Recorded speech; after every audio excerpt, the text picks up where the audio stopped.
Good afternoon. हम लोग circle के बारे में डिस्कशन कर रहे थे और टैजेंट टू द सर्कल हम लोग थोड़ा डिस्कशन हुआ था, आगे देखेंगे। अगर हमारे पास दो सर्कल है, कॉमन टैजेंट टू टू सर्कल, दो सर्कल है तो अलग अलग केस में कॉमन टैजेंट कितने हो सकते हैं। तो हमारे पास 5 केसेस हैं, तो अलग अलग केस के लिए देखेंगे कि पहला केस, अगर हम कहें कि दो सर्कल जिसका सेंटर C1 और C2 है और रेडियस R1 और R2 है, तो दो सर्कल अगर एक दूसरे के आउटसाइड होंगे, वही लाइज आउटसाइड ईच अदर, तो ये वाला कंडीशन की एक वाला जो सर्किल है दूसरे के एकदम बाहर होगा, तो इस केस में हम यहाँ पे 4 टैजेंट ड्रॉ कर सकते हैं। एक टैजेंट हमारा यहाँ से ऐसे जाएगा, एक इधर से, एक ऐसे ड्रॉ होगा यहाँ से और एक यहाँ से।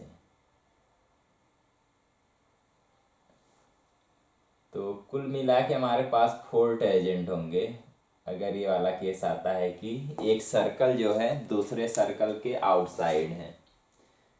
तो इस वाले केस के लिए वही 2। और अगर ऐसा केस होता है तो देख सकते हैं C1 और C2 के बीच का जो डिस्टेंस है, क्योंकि C1 और C2 के बीच का डिस्टेंस ये पूरा होगा, लेकिन C1 से यहाँ तक हमारा केवल R1 है और यहाँ तक हमारा R2 है। तो देख सकते हैं C1 C2 का जो डिस्टेंस होगा R1 प्लस R2 से ज़्यादा होगा। तो जब भी C1 C2 का जो डिस्टेंस है, दोनों के सेंटर का जो डिस्टेंस है वो दोनों के रेडियस के सम से ज़्यादा हो, तो कह पाएंगे उस समय हमारे पास 5 टैजेंट होंगे, यानी ये वाला केस होगा 4 टैजेंट होंगे, सॉरी। तो 4 टैजेंट ड्रॉ किए जा सकते हैं कब?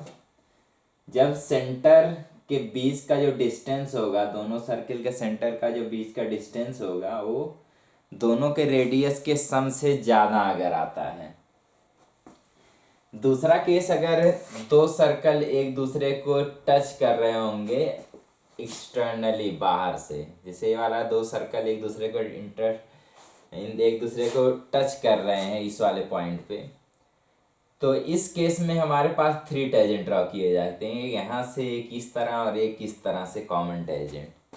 तो हमारे पास इस केस के लिए जब दोनों सर्कल जो एक दूसरे को टच कर रहे होंगे एक्सटर्नली, तो उस केस में हमारे पास 3 कॉमन टैजेंट होंगे। और 3 कॉमन टैजेंट का केस क्या होगा? अब यहाँ पे देख सकते हैं, अगर इस पॉइंट पे टच कर रहे हैं तो यहाँ पॉइंट जहाँ पे टच हो रहे हैं दोनों, पहले का सेंटर उससे मिलाया जाए और दूसरे का सेंटर मिलाया जाए, तो एक स्ट्रेट लाइन बन जाएगा, क्योंकि टैजेंट पे दोनों 90 डिग्री बना रहे होंगे तो पूरा स्ट्रेट लाइन बन जाएगा। यानी देख सकते हैं C1 और C2 पूरा डिस्टेंस जो R1 प्लस R2 के बराबर होगा। तो दो सर्कल अगर एक्सटर्नली एक दूसरे को टच कर रहे होंगे तो केस होगा कि दोनों के सेंटर के बीच का जो डिस्टेंस होगा वो दोनों के रेडियस के सम के बराबर होगा। और ऐसे केस के लिए हम 3 कॉमन टैजेंट ड्रॉ कर सकते हैं। आगे आते हैं नेक्स्ट।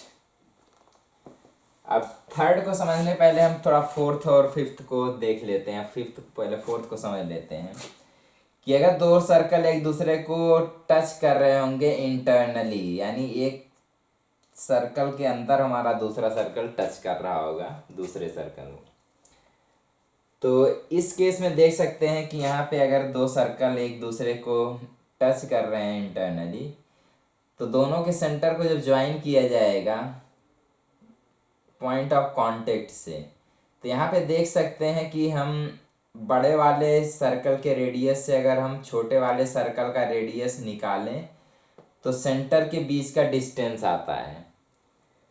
तो हम कह सकते हैं कि दोनों सर्कल के रेडियस के डिफरेंस को अगर हम निकालें, भाई R1 माइनस R2 करें या R2 माइनस R1 करें, अगर C1 C2 के बराबर आ जाए, यानी दोनों के सेंटर के बीच का जो डिस्टेंस हो दोनों के रेडियस के डिफरेंस के अगर बराबर है, तो इस केस में जो सर्कल होंगे एक दूसरे को टच कर रहे होंगे इंटरनली, और इंटरनली अगर टच कर रहे होंगे तो एक पॉइंट कांटेक्ट में कॉमन होगा और वहीं से हमारा एक टेंजेंट ड्रॉ किया जा सकता है जो दोनों के लिए कॉमन होगा। तो इस केस में हमारा वन कॉमन टेंजेंट रहा होगा जब एक दूसरे को इंटरनली दो सर्कल टच कर रहे होंगे। और पांचवें में आएंगे तो देखेंगे कि एक सर्कल के अंदर अगर दूसरा सर्कल आ जाता है, one lie inside the other, तो उसके अगर अंदर आ जाता है तो अब यहाँ पे देख पाएंगे अभी तक केस क्या था कि जो सेंटर के बीच का डिस्टेंस था वो दोनों के रेडियस के डिफरेंस के बराबर आ रहा था। अब इस केस में देखेंगे तो दोनों के रेडियस का जो डिफरेंस होगा वो दोनों के सेंटर के बीच के डिस्टेंस से अगर बड़ा आ रहा होगा तो कह पाएंगे एक सर्किल दूसरे सर्कल के अंदर लाई करेगा।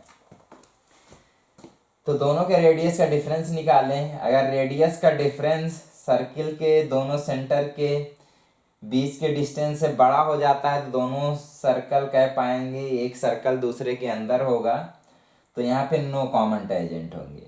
और यही अगर बराबर हो जाता है C1 C2 के तो एक सर्कल इंटरनली दूसरे सर्कल को टच कर रहा होगा, तो वहाँ पे एक कॉमन टेंजेंट ड्रॉ किया जा सकता है।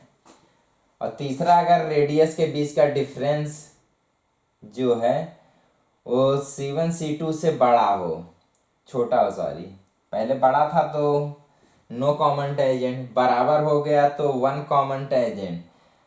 अब जब दोनों के सेंटर के बीच का डिस्टेंस दोनों के रेडियस के डिफरेंस से बड़ा होगा, तो ये वाला केस बड़ा हो, और साथ साथ दोनों के रेडियस के सम से कम हो, तो इसके बीच में लाई कर रहा होगा। तो इस तरह हमारा तीसरा केस मिलेगा कि दोनों सर्कल एक दूसरे को इंटरसेक्ट कर रहे होंगे। अब दोनों सर्कल अगर एक दूसरे को इंटरसेक्ट करेंगे तो यहाँ पे दो पॉइंट ऑफ इंटरसेक्शन होंगे, तो वही दो डिस्टिंक्ट पॉइंट पे इंटरसेक्ट करेंगे तो यहाँ पे दो कॉमन टेंजेंट ड्रॉ हो सकते हैं। तो इस केस के लिए हम कह पाएंगे जब दोनों इंटरसेक्ट कर रहे होंगे तो दो कॉमन टेंजेंट हम ड्रॉ कर पाएंगे।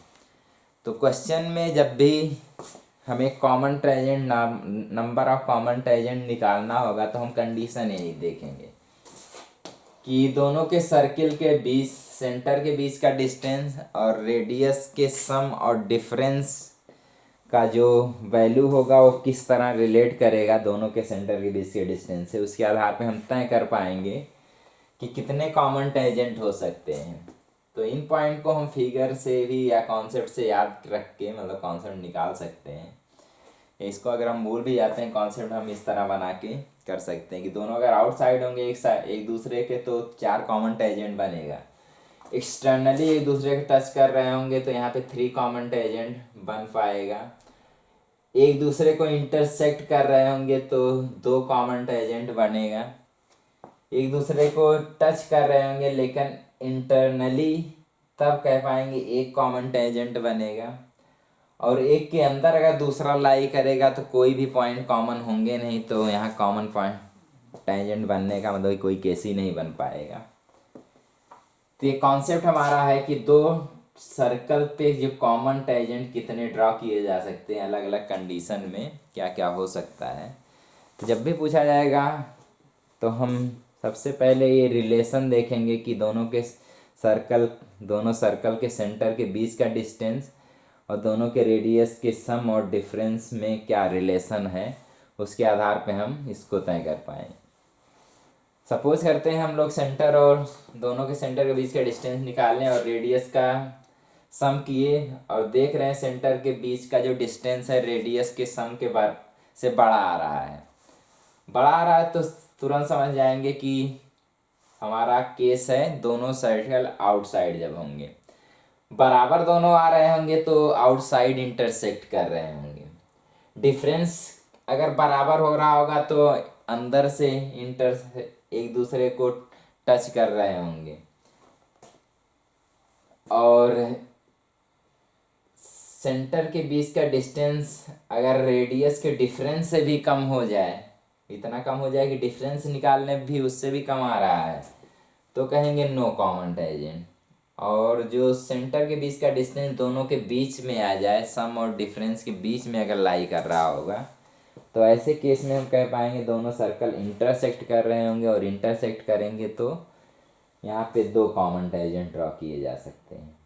तो नंबर ऑफ कॉमन टेंजेंट जब भी पूछेगा हम वही रिलेशन देखेंगे कि सर्कल के सेंटर्स के बीच के डिस्टेंस और रेडियस के सम और डिफरेंस में क्या रिलेशन है, उसके आधार पे हम थोड़ा बता पाएंगे कि हमारा क्या केस बन रहा होगा।